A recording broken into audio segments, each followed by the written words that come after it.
I'm Thom Dennis, the CEO of Serenity and Leadership. We're premier conflict resolution, culture integration and change specialists, and we help businesses overcome challenges and achieve successful, lasting outcomes whilst always putting their people at the heart of the business. Today, I'm delighted to welcome Catherine Llewellyn to our podcast. Catherine is a Master Humanistic Psychologist, and she helps successful entrepreneurs, executives, and business owners master their full power and potential, leverage their opportunities, and elevate their lives. Wow. Hello, Catherine. Follow that. Hello, Tom. Thanks for inviting me. It's a real pleasure to see you again. So you describe yourself as a Master Humanistic Psychologist and a Type A Wrangler. That's right. Help me understand what those terms mean. Well, a Type A Wrangler is it's a term I came up with, actually, because I noticed over the years that I seem to have a sort of unusual facility for working with the Type A person. And, you know, often practitioners say, you know, Type A people are really difficult to work with, they will say, because they will say Type A's are rugged individualists. They know who they are opinionated, they are willful, they are creative, they are fantastic, they are successful. They've got all sorts of qualities about them, which for a practitioner often can be challenging if what you want is a sort of a meek supplicant, you know, coming to you for your wisdom. People, I rate them. I appreciate the fact that they're out there doing what they're doing. I appreciate their autonomy, and I find them interesting. And I also find that they often have many other qualities within them, which, when added to their Type A marvelousness, creates a very happy and successful contributive human being. So, you know, I'm very good at working with the Type A's. And the word Wrangler, I suppose, is a bit like if you think of the beautiful stallions running across the hills, you know, the Type A is a bit like that. Very, very beautiful, totally uncontrollable, but fantastic if you can find a way of engaging with them. And for some reason, I'm very good at engaging with them. I like them. And they feel, you know, safe with me. And a humanistic psychologist, that's a bit of a, you know, if you put a group of humanistic psychologists in a room and ask them the question, what is humanistic psychology? And actually, we did actually do that at the Association of Humanistic Psychologists to celebrate the 50-year anniversary in a room to discuss that question for 3 days. The answer at the end was, it's hippie stuff, peace, love, and understanding. And that's what humanistic psychology is. And a slightly more technical description is that it's it has a great respect for personhood. You know, the basic assumption that each and every individual has the potential to run their own lives, make their own choices, and grow and be infinite. So it's a bit of a yin-yang thing. You know, the humanistic psychology is a bit of a yin emphasis, and the Type A wrangling is a bit of a yang emphasis. So do you think that that's the peace and the love sort of thing is kind of the language that enables you to talk to the stallions? It's what the peace and love thing is what's in me. I may or may not actually talk to them about it. So I think they feel accepted as who they are. They can tell that I'm not trying to change them. I'm not trying to force them to bring up their feminine side or listen more, or I'm not trying to force them to be different from who they are, because I'm accepting them. And that comes from a place of love, actually. And so we all have hearts. We're all sensitive. Doesn't matter what personality type we have. We can all feel it when somebody is giving. There's a term called unconditional regard that we used in the humanistic world, which I know you're familiar with. It's that when you know you're being witnessed by somebody who unconditionally accepts you, respects you, and appreciates you as you are. And that's a really wonderful place. And I think the reason that works for me is because I genuinely feel that about these people. I'm not pretending to feel it. Yeah. That sense of respect, which actually is so unusual these days. Mm. So it's really refreshing, but it's more than refreshing. It's affirming. Yeah, yeah. And of course, to get to a place where am able to do that, I, of course, have had to go on a long journey myself in order to be in a place where I fully respect myself, because I can't offer that to somebody else without first having that relationship with myself. So any experienced or successful, really good humanistic psychologist will be somebody who's done a long journey within in order to come to terms with aspects of themselves and actually really ground their self-love, which then enables them to be in a position to offer that to others. That underpins, I think, so much of the work that I think both of us try and do. So very important. Thank you. So I understand you had a bit of a Bohemian upbringing and a variety of catalytic encounters with radical thought leaders. Yes. Can you tell us about how this has shaped you?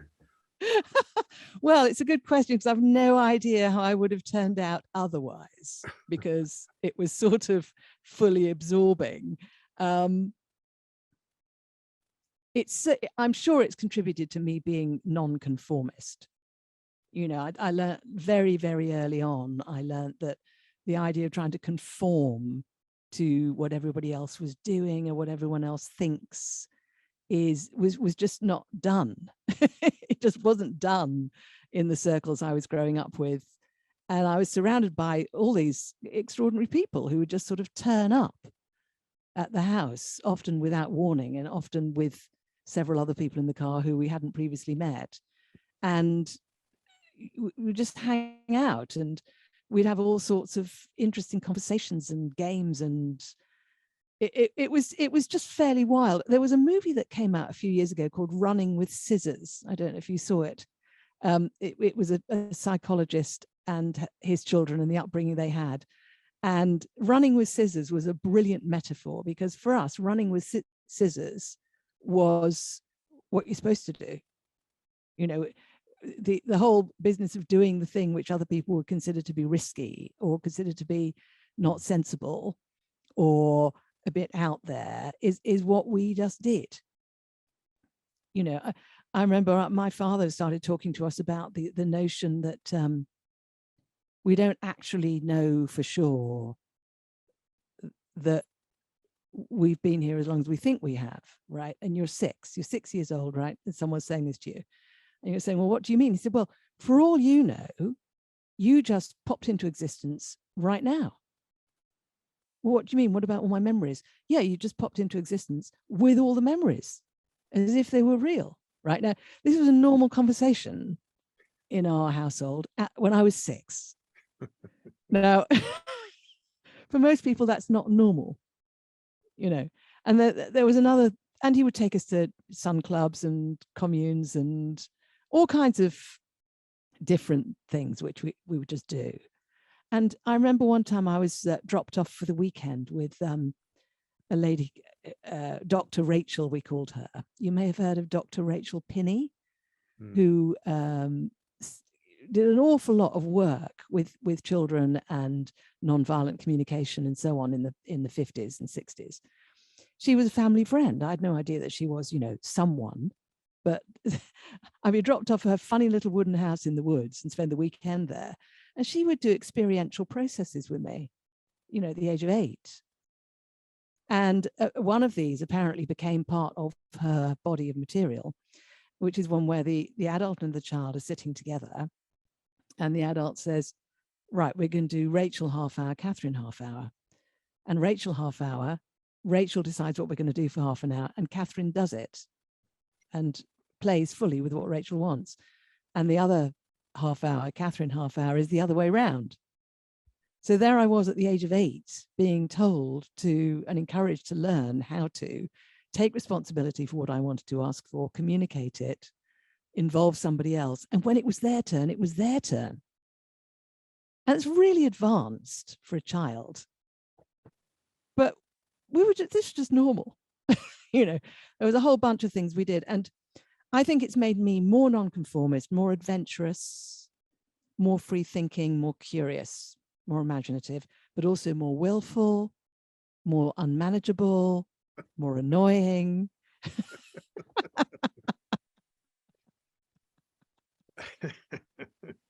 I could go on. Yes. And actually that evokes what's that book? The Women Who Run with Wolves. Yes, yes. That's right. And another book, Among the Bohemians. I read this book and then I lent it to my brother and then I waited. And then he phoned up and said, these people, this is our life. It's in this book. Okay, so you spent many years working with top business leaders in the corporate world, aligning fiscal success with values-driven leadership and culture. Nowadays, you choose to work directly with clients. What made you leave the corporate world behind? Well, I'd been working in the corporate world for about 40 years by then. And, you know, I was not as young as I once was. I wanted a bit of a change of pace. I wanted to move on. I felt like I'd done my bit in that particular context. You know, it was great fun, really interesting. I feel like I did a lot of good work and a lot of people benefited from it.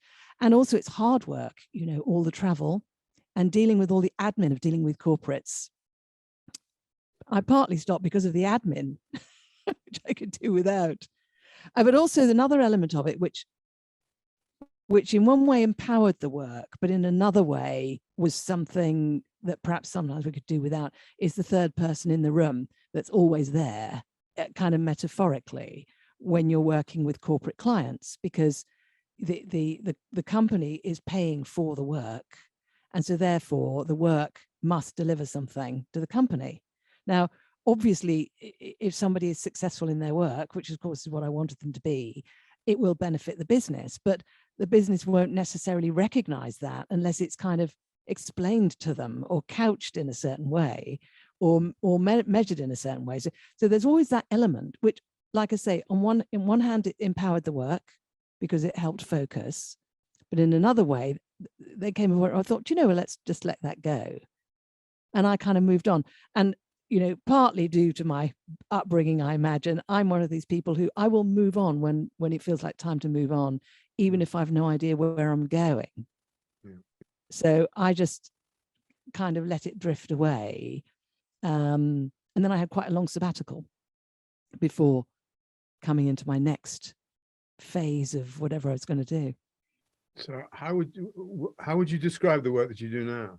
Well, it's now branded as Yes, You Now. And that really says it, which is it's about working with people who are successful already and who for some reason can see some sort of opportunity for themselves or for their business, or very often both. And they've recognized that they themselves are their own greatest asset for capitalizing on that opportunity. So this is not everybody. This is a minority of people who fulfill all of those characteristics. And those people will very often say, right, it matters to me how quickly I capitalize on this opportunity. And it matters to me what it feels like and how I experience doing that. So I want to do this in a way that's as fulfilling for me as possible. And I want to grow because I'm my own greatest asset. I want to work myself as an asset. And I think I would like some expert help with that. So that's the kind of work I'm doing now.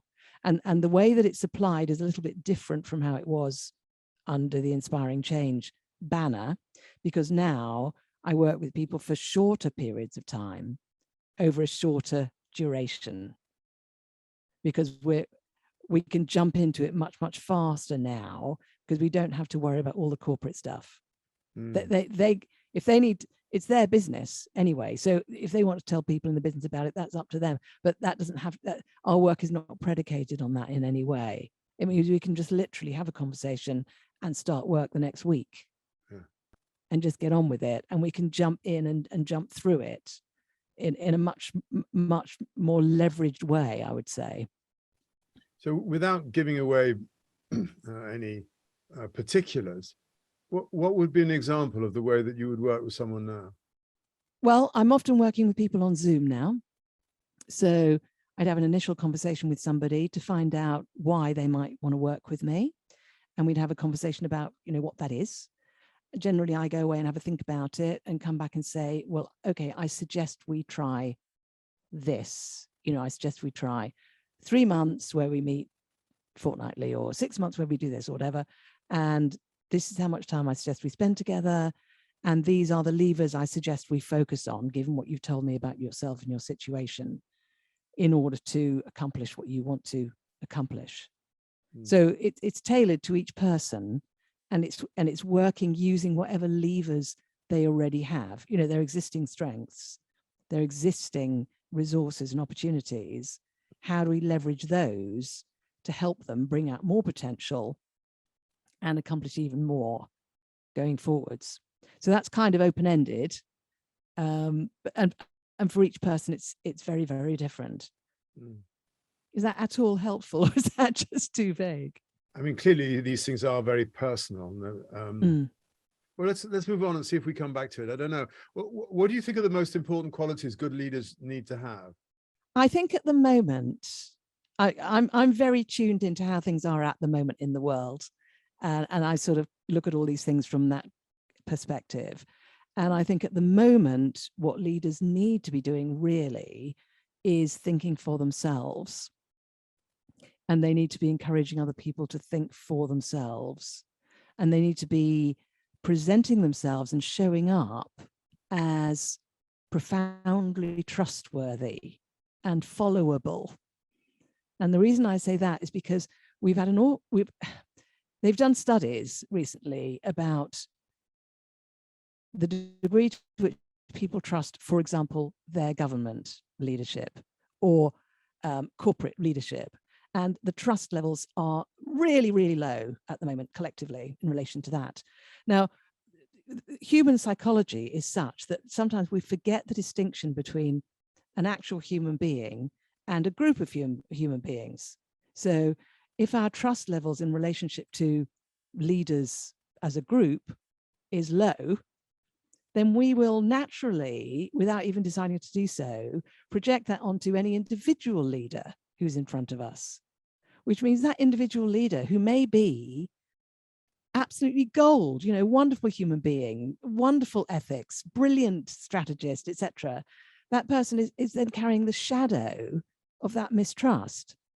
So a big challenge for leaders right now is to actually overcome that and show up and connect with their people in such a way that people can actually, I may distrust leaders as a group, but this guy or woman I can trust because they are real, they are authentic, they are making sense. And also they're thinking for themselves. So they're actually a real leader. They're not just a follower. And so people want to follow people who are real leaders, not followers. Do you think that aligning purpose and business and personal values is part of this mix? It's very important right now. And if so, why? Yeah, I do. And I think that's important always, because even if it's only because it's more efficient, if our personal values, business values and purpose are at odds, that creates an inner conflict, which is a drain on energy. And it means that any action we take is only partial in its success. So it's always important, but I think especially important right now because we're in an amount of depletion as a result of the last 2 years. Some of us are personally, directly depleted energetically, emotionally, mentally. Most of us, if we're not depleted ourselves, have people in our lives who we love who are depleted. Yeah. And that means there's a lot of energy involved in just staying afloat and just keeping going. Now, for most of us, this is on a subconscious level because certainly in the UK and generally in the West, I would say, we are pretty rugged, we're resilient, we'll keep going, which is great. But sometimes, unfortunately, it means that we ignore when we're depleted. So our imagination is reduced, our resourcefulness is reduced, our intuition's reduced, our flexibility is reduced. So all the more reason why we need to be in alignment, so that we've got that sense within us that everything is all going in the right direction, and that all aspects of our lives are supporting each other. And therefore, when we take a step, to have breakfast, to go to work, to go out with friends, to talk to our people, to write, to do a podcast, if we feel that everything's all in alignment, we've got a much better chance of actually using the energy we have happily and productively and being fulfilled as a result. And we're also that much more attractive to our people in terms of being trustworthy, linking back to the previous one. And we're easier to be around. We're more fun to be around. And we're more encouraging in a world where so many people are basically fielding despair. The importance of having a purpose, it becomes much greater. I don't think the importance of having a purpose is any greater now than it ever is. I think the conditions we're in are more difficult. And I think our own personal state is probably less well resourced. So therefore, if we want to achieve our purpose, it's a bit harder, I suppose, is what I'm saying. And we may have to work a little bit harder to clarify what our purpose is. And in fact, our purpose may have to morph in response to the new circumstances. I think we could get quite gritty on this one. Please go ahead. Well, I don't know, because I think purpose is it's the why. It's why do I get out of bed? What is it that I'm going to do at a personal level? And when I get into the office, do I resonate with what this business is trying to do? Do I know what it's trying to do? And do I agree with it? Am I fully behind it? And I think actually this is a very new concept in a lot of organizations. Yeah. I don't think many have explored this at all. Because we're under so much pressure, because there's so much grief right now, and a sense of a lack of trust, having a why, having a reason to go to work and to give your energies to an organization, I think it's taken on a whole new level of meaning. Right. Yeah, I see what you're saying. Yeah. I suppose I'm thinking about it from the point of view of the senior leaders for whom they always must have a purpose because they've got people following them. I think perhaps the people more junior in organizations, what you're saying, I'm listening to what you're saying, and I'm thinking that it's different at different levels in the organization. Yeah. Because I think if you're a leader who's not in touch with your purpose, you're going to fail regardless of what's happening in the world. Whereas if you are in a more junior position in an organization, you may still succeed because you're not the person leading the organization, within your aspect. But I hear what you're saying. I think it's a very important point. When we have a sense of purpose, that can enable us to overcome obstacles and difficulties that we can't overcome when we don't have a purpose. Yeah, the point here, I think, is that, yeah, leaders have got to have a purpose, but that purpose doesn't necessarily enroll other people. That purpose may be that they're satisfying a drive that was created by their father when they were 6 years old. I have always got to satisfy my father. So, and the whole drive behind that individual has created a huge empire. I mean, there's stacks of examples of that, but that's not something that people working in the organization will understand. And there's no reason why they would get behind that. And that's why in my view, that's why there's so much fear in so many organizations, because the people at the top are driving for reasons that don't actually resonate and don't actually make much sense for everybody else. Yeah, I think that certainly happens. I also think something that happens is that people have a values-driven purpose, and sometimes don't engage with their people, so their people don't have a direct experience of that, and therefore don't, say similar results in the sense, that in fact that one was almost sadder because the leader's trying to do good and people aren't. But well, as you know from your work, there are so many different variations, aren't there? And the main thing is the importance of recognizing the difference in the time that we're in, and the importance of responding to that in a way which serves, which will serve the need of the day. Because I feel like we individually have certain needs now which have been heightened because of the last period, and collectively as well. And I like to think that leaders want to be part of the solution to that. And I work on the basis that leaders want to be part of that solution. And therefore, how can they do that? That's the humanistic part, I guess. And yeah, it's very positive, and it's great to hear you say it in that way. Yeah, and the ones who don't want to be part of the solution, I mean, I can only work with a certain number of people at a time. And same is true for all other humanistic practitioners, including yourself. So I'm happy for the guys who want to be part of the solution to give me a call. Yeah. And the ones who don't want to be part of the solution do not need to give me a call. Okay. So we ought to wrap this up really, but can you give our listeners a couple of top tips on how to meet opportunities head on and activate our full potential? I would say the first one is decide to be somebody who is learning how to do that. So decide to make it a project that you want to learn how to meet your opportunities, and put your creative learning mind to the question. Rather than look outside to how do you do it, use the fact that you have found your own answers to things all through your life. Apply that faculty to those questions. And on your own, you can discover a lot. On your own, you can observe how you've already been activating your potential and how you've been leveraging your opportunities already to now, which you've been doing really well. So have a look at how you've done that and how could you do that more.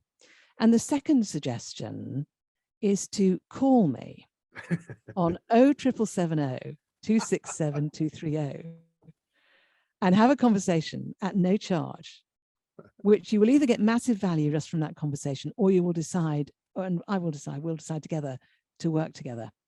Well, there you go. You've taken me to the next thing is how do people get in touch with you, Catherine? Yes, call me, or call or WhatsApp if you're overseas. 00, it's 0044 770 267 230 if you're overseas, or in the UK 0770 267 230. If you'd rather find out more about me without committing to a phone call, you can listen to my podcast, Truth and Transcendence, which is an ampersand in the middle, on which Thom, your good self, were one of the early guests. In fact, the first guest. That's an excellent podcast, in my opinion. And my website is yesyounow.today. And you can find out more on there. Thank you. It would have been fun to give ourselves a lot more time and to explore some of these things. I think one of the key things that certainly I think is so important that I'm hearing you say is about self-awareness, for leaders to be self-aware, and in a way that I suspect has never been the necessity, actually. I think there are leaders out there who are quite aware just because of who they are. Yeah. But there's an awful lot that aren't. And it's so much easier when you're doing things from a sort of a foundation of strength and awareness, as opposed to kind of ricocheting off the walls. Yeah, or just being overly self-sufficient. I think sometimes people can go an awful long way without getting any assistance or support from outside, and can be just incredibly effective and successful. One of my clients, a CEO, really wanted me to work with some of his board members, but he didn't want to work with me himself. And every 3 months we'd have a catch-up chat for half an hour. We'd talk about everyone else except him. And he was really successful and good at what he did. He recognized that I was really helping his people, but he just didn't have any appetite for it. He didn't want to do it. And he was okay with that. But there was an awareness, had he actually been interested in a little bit more, the sort of expansion you could get when you get somebody to help you temporarily. So there's a challenge out there. What's your stretch? Where's that level of discomfort which will take you to the next level? Yeah, and what's the appetite for it? It's like that flare of enthusiasm. I think that physis is that word. I don't know if you came across that word. It goes with libido, mortado, and physis. Physis being the natural urge within us to grow, like an enthusiasm for growth, a natural force. And that is of great interest to me. I like that. Physis. Word of the week. Yes. Catherine, thank you very, very much indeed. My absolute pleasure, Tom. It's been great to talk to you and to hear your viewpoints, because they're grounded in love and respect, which I really hear in what you say. Love and respect for the people that you work with, and I think that's probably one of the reasons a lot of people want to work with you. So it's great. Thank you. Thank you. Thank you very much.